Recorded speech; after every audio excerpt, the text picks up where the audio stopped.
World War II was full of incredible stories, but have you ever heard about the German submarine that was sunk by its own toilet? Yes, you heard that right. A toilet. This is the unbelievable but true story of U-boat 1206.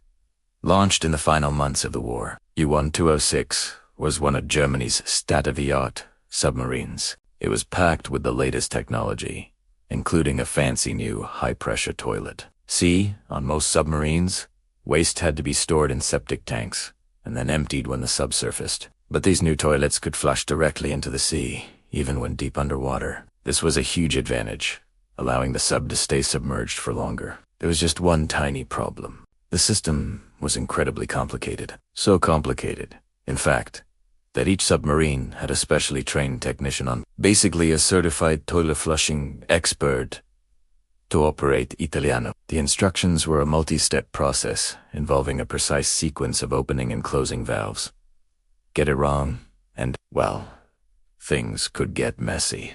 On April 14, 1945, just a few weeks before the end of the war in Europe, U-1206 was on its very first combat patrol, cruising about 200 feet below the surface of the North Sea, off the coast of Scotland. The captain, Karl Adolf Schlitt, decided he needed to use the facilities. Now, reports differ on what happened next. Some say the captain, ignoring protocol, tried to operate the complex toilet himself. Others say he called the specialist, but they made a mistake together. Whatever the exact cause, a valve was opened in the wrong order. Instead of flushing waste out, the immense pressure of the ocean blasted seawater and it wasn't just a little trickle.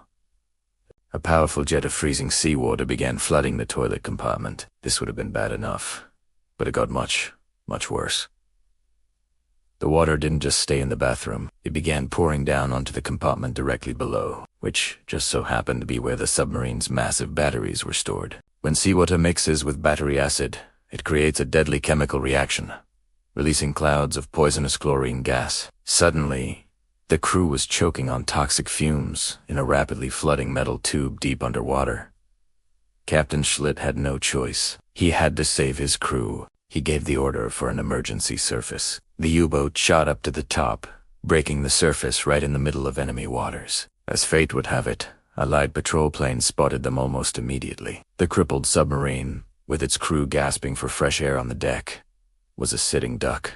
Bombs began to fall, and with the submarine unable to dive and already severely damaged, Captain Schlitt realized the situation was hopeless.